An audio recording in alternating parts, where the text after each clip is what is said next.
Hi there, welcome to a new video. I'm going to show you the Adder spacecraft, which I've just recently upgraded from my Sidewinder. So I've had a decent amount of credits and I've had enough really to get myself a Viper, way beyond the Hauler. Haven't bothered getting the Eagle, but I could have got that as well. Still a little bit behind getting the Cobra Mark III, but I thought the Adder might be a really good stepping stone to try and take me up. So what have we got with this? Well, we've got decent amount of manoeuvrability and the same sort of speed and boost speed as you had with the Sidewinder. The armour's not too bad, 90, shield 60, and I'm guessing that's just all the basic shields it comes with to start off with. Just scrolling down, we have 3 weapon hard points and 2 utility, and that's going to be pretty good, having 3 weapon points, even though the intended purpose of this craft really is still more sort of scouting, delivery, as it mentions sort of in the description, lightly armed and has more cargo capacity than the Sidewinder. And it sounds like it's been a bit unfairly compared to being a next step up from Sidewinder, but I think it's much more than that. Internals, we've got 5 internal spaces here, and pretty good. It's 2 size 3s, 2 size 2s, so you'll be able to put on some decent amount of kit with it, and then 1 size 1. The modules then are just your standard set of modules really, and it comes with a capacity 4 and a capacity 2 cargo rack, capacity 8 fuel tank, and it doesn't really tell you where these other pieces are installed, but it's got a scanner and shield generator, pretty standard stuff. How does that really compare then? Because I could have gone and got myself a Viper. So the Viper here is much faster, but not as manoeuvrable, and I think it's kind of useful to have manoeuvrability to keep on target with the craft as you're dogfighting. And in this case, the speed's great though. You can get away with the Viper, turn around, come back to target, just completely escape. But keeping track of a target can sometimes be quite useful as well. So I've gone with the Adder's more manoeuvrability, and hopefully that should pay off if I'm picking on targets I know I can destroy, and I'll still try and run away if possible from anything I can't. Shields, standard shields here are really much better. Compared to the 60, you've got 105. Armour is actually lower, and I'm quite surprised by that. I thought the Viper armour might be quite good as well, being its intended purpose of being a fighter. As mentioned, it's a top class fighter found in many well equipped police and naval forces, but it's 70 compared to the 90, so the Adder might pay off a bit there with a bit of extra armour just in case I get myself stuck and I can't quite get away in time. I don't know the significance of the whole mass, but it's 60 here and 35. That could make a difference when it comes to shield modules, and anything else like drives that need to push along that mass. Hard point is much better. It is a fighter though, so it has 4, and these are 2 small and 2 medium. So really we're missing an extra small hard point if you compare it to the Adder. But then I think that 3 might be enough if you choose the right sort of balance of weapons, so I think the Adder will still pull off. Internals, it's only got room for 4 internals, so you're missing a class 2 on the Viper that you can get on the Adder. So if you want more functionality, more extra toys, modules, or just more storage, then the Adder's going to provide that over the Viper. Probably not much to say again about what we have. A smaller fuel tank, cargo rack 4, but you can always play around and change these. It doesn't actually tell you much more about how good the thrusters power plant and everything else is on this. So what does that compare to? So that was the Adder. Just flick through some of the other craft, which I think are fairly close. Well, I would have surpassed this one. It's a cheaper, 52,000. I think it was 86 for the Adder. But yeah, big difference. I mean, this would be your first stepping stone really from the Sidewinder, but much worse shields, armour, speed, manoeuvrability, and you've only got 1 hard point. I mean, it's not intended fighter at all. It's more for delivery. Does have 4 compartments, which isn't too bad for a next step up from Sidewinder. It definitely improves it, but I wouldn't say there's much else exciting to talk about with the whole, and I've actually avoided playing it too much. I played a bit in the beta, but not too much. And I think the only other thing you can really compare it against would be, say, an Eagle, and the Eagle's a very good fighter. Less armour than we're comparing against with the Adder at least, and it's got 3 compartments, which isn't too bad actually. You can put a size 3, but I think it might be more used for say shields, power plants or something like that. Well, not the power plants, but you might want some bigger modules in there to help with its fighting capabilities. Yep, again, not much else to say, and it probably wouldn't help you too much with trying to deliver as you would do with the Sidewinder, because I think you might waste more of that size 3 given the fact it's a bit of a smaller ship. So that's a quick look at how it compares against other ships. If we go to the outfitting, we can have a detailed look about exactly what it does supply. And the medium hard point appears to be on the roof, and we have 2 hard points here with just basic lasers underneath, and then the 2 utility mounts you can use. So internally we have class 3 power plants, thrusters, frameshift drive.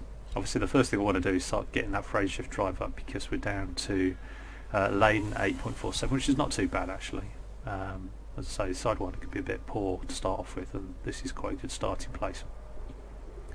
Power usage, we've got 8 megawatts, and we're not using anywhere near that at the moment with the current module, so I'd probably leave upgrading that power plant until later. Life support, well, only need it when you're desperate. And power distributor, well, I'd like to upgrade that as soon as possible. That's class 2 here. Sensors 3, we've got fuel tank class 3, which I don't know if you can get much better than that. Maybe you can. I've not seen improved fuel tanks when I've looked before. Cargo rack seems to be a bit strange like that here now. So my class 3 rack has actually got a class 2 cargo rack in it, and my shield generator is class 3, and I've got a cargo rack capacity 2 in my class 2 bay. Wish they wouldn't do that really with the loadouts. I'd rather just give them a choice myself, and this is completely and utterly wasting the class 3 rack, and I could actually at the moment switch these around and put it into the class 2, and that gives me the class 3 free. Yeah, for a class 3 you can actually put a capacity 8 rack in there and give yourself much better haulage load. So I think the shield generator needs to be class 3, because class 3 seems to deliver a larger shield for the mass of ship, and it looks like mass is currently held at 120 tons, and I'm guessing the shield generator has to balance out the mass of the hull. Maybe it's so it can surround sort of heavier masses, and the low classes don't seem to be able to deal with such large tonnage. So, and we've got the basic discovery scanner in here as well on the class 1 rack. Now I wouldn't particularly worry about that, but then the other good thing you can do is stick that capacity 2 in there and load up with lots of capacity racks. So I could have a 2, I could have 2 here, sorry, in the class 1. I could have 2 4s and an 8, and then that's my maximum amount of haulage I can take. But I don't want to overdo it. I'm not going for bulletin board training so much right now. So well, the first thing I want to look at is frameshift drive. So what can we get? This is class 3. Now I know this starport's pretty good at my class 1s, but I don't know how well equipped it is for the class 3s, but here we are. That's the one we've got at the moment, and this is the rating D1. So we'll compare them here anyway.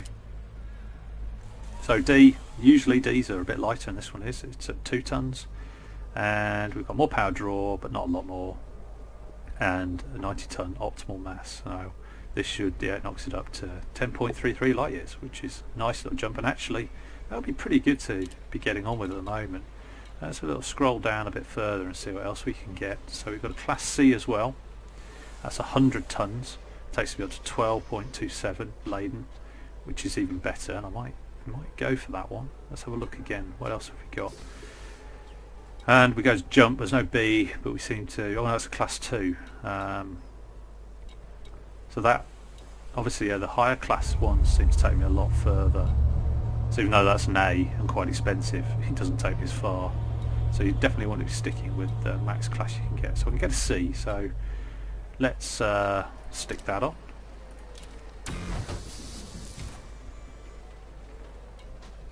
So there we go. We've upgraded to C, and now we've got a decent jump as well. I could actually stick with that right now and just give it a little bit of a go and see how it's going to get along. But let's just have a look at power distributors as well. Pretty good to buy these if they're available. So just scroll through the list. Let's have a quick check. That is 3. Oh, sorry, 2. So I'm not looking for 3s here. We're just looking for 2s. Ds, save myself a bit of weight. Always a good one to go to. I think I'll at least go to that. Let's have a look at anything else. That's a class 1. Don't know if that's providing me much more. It doesn't seem to be much lighter actually. And we've got a class 2, which is pretty good. Got a class 2B and a class 2A. You know, I'm feeling a bit. Do I feel a bit rich? That does weigh 2.5 tons, but that's 4 tons. And we've got 2.5 there on the sea. Oh, what shall I do? Shall we go for that? Should we splurge some cash? Splurge some cash. I did this last time, the Sidewinder. I'm really down now. I'm going to be starting off pretty much again with trying to make my money. That's the thing with upgrading to your next craft. You can spend quite a lot on the craft itself and then spend even more trying to get the modules up to scratch. I have still got my Sidewinder. I didn't trade it in. I could have helped a bit there with the money side, but I'm down to 57, so I'm going to have to make some of that money back now. But I think I've done pretty well there. I like to start off with the friendship drive improved, and I can improve some of the other things as I go along. So I don't really need... Power's good, don't need to improve that. I'm not going to bother with the alloys or anything at the moment. Don't really care too much about the sensors at the moment. So what can we do here? So we've got class rating E, class 3 shield generators. I think we can probably risk leaving that where it is at the moment. That's the class 2. I hate this. We should be able to sort through these a bit easier and just show my class 3s. That's my class 3 I've already got. If we keep scrolling down, class 2s. Shield generator D. It's a bit lighter. Oh, I can afford it. Oh, let's try and save some of the weight. Buy that. Okay, a little bit more. To improve the shield generator slightly. That was another splurge really. I didn't necessarily need to make that. Internal compartments. So, as I mentioned, you can actually get a better cargo rack, although I don't know if I've just spent more than I should have done there trying to get some of the other items. Let's have a look. No, I can afford that. 10,000. Cargo rack capacity 8. I don't know what I'm sacrificing by going for that. I probably could get loads of other things that fit into there, which I might need in the future. So, although cargo racks are fairly cheap, so it's not a big risk. Class 3 I could get hatch breakers at class 3, fuel scoops at class 3. Yeah, got a few class 3 shield cell banks, shall I say. Refineries, and they've got 3 bins as well with them. They're pretty good. So I want to do some mining, although I don't think I'm going to go down the road of mining. That would be quite good as well to put in its place. Oh, what else can we get? Oh, more hatch breakers, and then loads of things that are going to cost me way too much money that I can't afford right now. So I'm not going to be doing much fuel scooping. I think I'll be doing long jumps with the fuel I've already got in my fuel tank. I don't think I need the cell banks. Not right now. I might try class 2s and class 1s of that if I need them. So let's go for the making the best use of the space and stick in, or where was it again? This one, cargo rack. Buy, confirm. So we now have capacity 4 and a capacity 8 and capacity 2. So what have we got to? 14 with my overall capacity. So that's quite good. Could I go to 12 and just leave one free? I probably could, but I'm not thinking about buying anything else in there. Definitely need to make some more money. What can I do with the hard points? Maybe look to the medium hard points I could put on. So what do we have? Class 2 mining lasers. Okay, not so worried about that. It's quite interesting though. Might be a bit of a waste of a medium one. They're all quite expensive, some of the other medium items. So let's go back from that.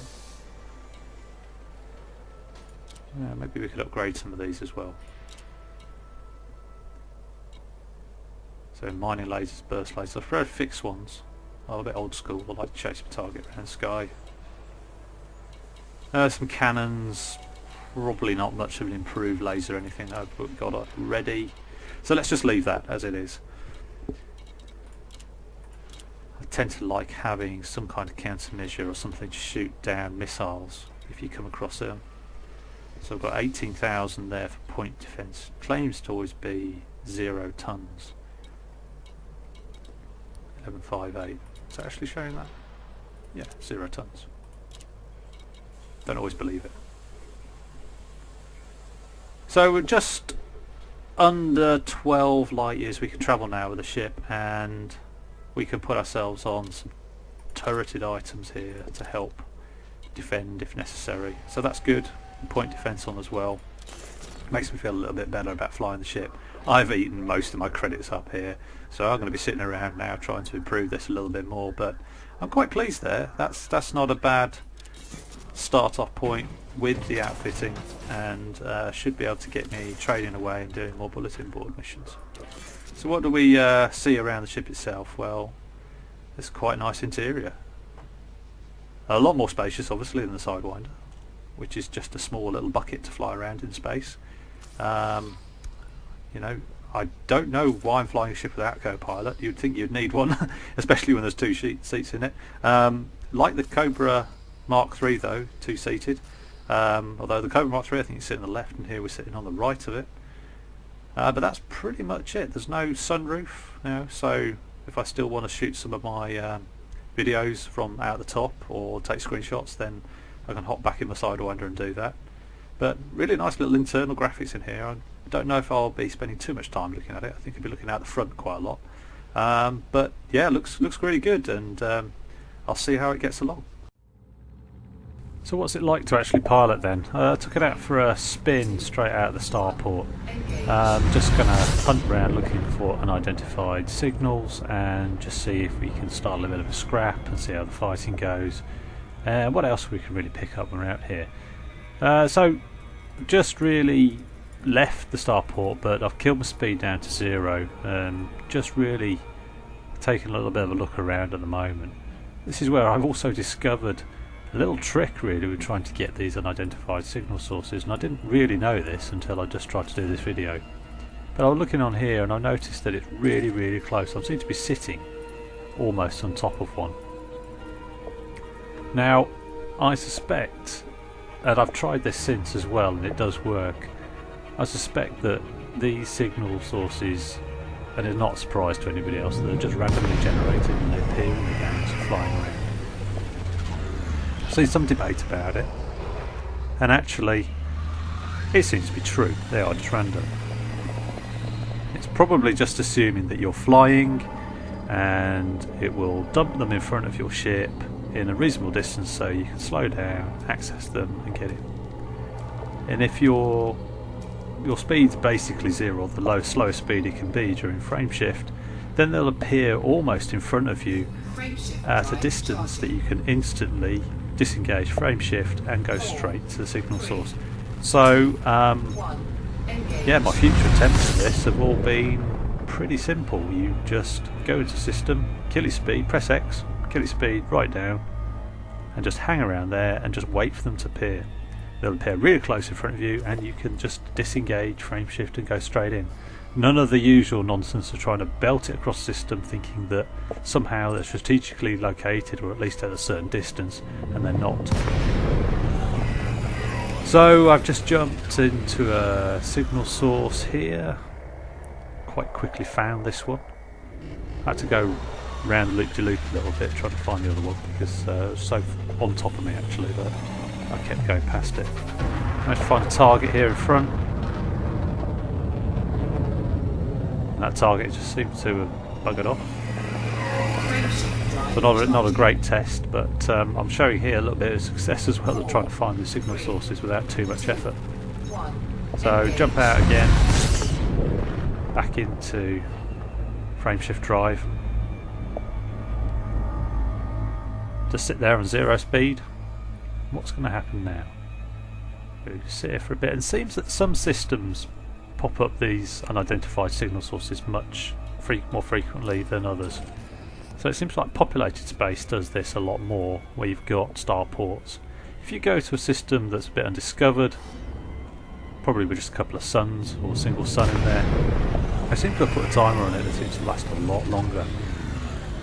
Which, when I was trying to find Black Bottoms missions and some of the assassination sort of missions, just seemed to take forever waiting for the signal source to appear.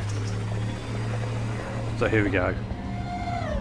And just did a flyby there, hoping that they open fire really. But I kind of prefer if they do it because it can get quite messy if you open fire first and there's any federal ships, or just say police ships around, that really will start getting hostile to you as well. I think we'll decide soon though that there's not really anybody here. I don't think it's going to fight back. Well, you know, sod it. If I get fined for this, then it's still a good demonstration, I suppose, of how the fighting is going to work out. So they sort of seem to be threatening in a bit of a non-passive way by putting their weapon points out, but not much else. We do have a transporter here. There seems to be a little bit of a fight going on. Can't quite work out between which ships. So I think I might have a bit of a green light. I've got a couple of pulse lasers on here still, just the basic ones. Open fire. Let's see how we get along now then. Okay, so let's bring the speed down to the blue area, and that gives me more manoeuvrability. And that should be pretty good. Not as good as an Eagle, but the same as the Sidewinder. So pretty good. And it seems to have raised any shields. No shields on these ships. I'm not quite sure if there's a bit of a bug going on with the code at the moment. I've noticed a lot of ships don't seem to have shields or raise shields. Just let you pound them really, it's quite an easy fight. So maybe they've made it a bit simpler. I'm not seeing well shielded ships at the moment. Anyway, it's a bit of a terrible demonstration really. I could have eaten them for breakfast as well than Sidewinder. Anyway, decent bounty claim as well. For some reason that transport's gone hostile on me. Now either it thinks I'm a pirate, because they're clean, they're not aggressive, but they've been fired upon, so I can help them out here by taking out this other pirate, which is James Grob.